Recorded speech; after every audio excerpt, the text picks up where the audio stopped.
Hello, everyone. My name is Scott French, and I'm an undergraduate researcher for Dr. Craig Weinkauf's lab.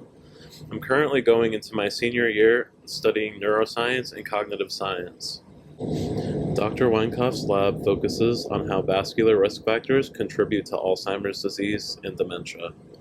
Specifically, our lab's main question is how does vascular disease contribute to Alzheimer's disease risk over time? Our lab thinks it's important to explore the question of whether vascular risk factors increase risk for dementia over time because these risk factors are often modifiable through lifestyle changes such as implementing exercise or dieting, or clinical treatment such as surgery or medication. Our lab's specific focus is on how carotid disease, which is characterized by plaque buildup in the carotid arteries, contributes to dementia risk over time. We try to answer this question through our longitudinal study, which incorporates a plethora of testing, including extensive MRI scans, transcranial Doppler to monitor the intracranial vessels in real time, blood collection to quantify biomarkers of inflammation, vascular disease, and neurodegeneration, as well as other tests that quantify systemic vascular burden.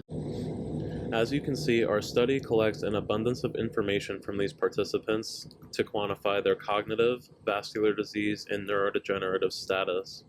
However, our lab could not be successful in answering this question without the help of a large team of hardworking professionals who are dedicated to answering this question as well. I'll give you a brief tour of our lab and give you a chance to meet a few of our members. This is our wet lab space. This is where we analyze all of our blood-based biomarkers and process tissue specimens. Now I'd just like to quickly introduce the members of lab who helped make our study successful. First, Suman and Zara, who are responsible for data analysis, Franchelle, Chris, and Emma, who are research coordinators and are responsible for data collection and patient visits. I'd like to introduce Haley as well, who is a PhD student working for our lab, as well as our lab's leadership, Juan Arias, who's our lab manager and senior scientist, as well as Dr. Craig Weinkauf, who's our principal investigator. My work in lab is focused on quantifying the blood-based biomarkers of inflammation, vascular disease, and neurodegeneration.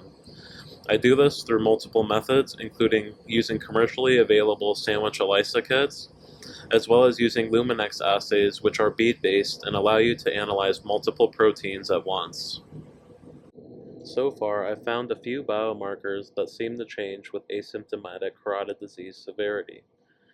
PDGFR-beta, a biomarker of blood-brain barrier injury, VCAM-1, a biomarker of endothelial activation, and YKL-40, a biomarker of neuroinflammation, seem to all increase with severe carotid disease, whereas BDNF, a biomarker of neuron growth and survival, seems to decrease in severe carotid disease.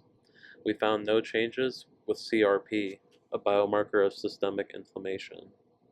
Although this data is exciting, there are a few questions that remain unanswered, such as how do these biomarkers relate to brain changes observed on MRI, and how do these biomarkers relate to cognitive changes within these patients? These questions are extremely important for determining the clinical utility of these biomarkers in the context of neurodegeneration.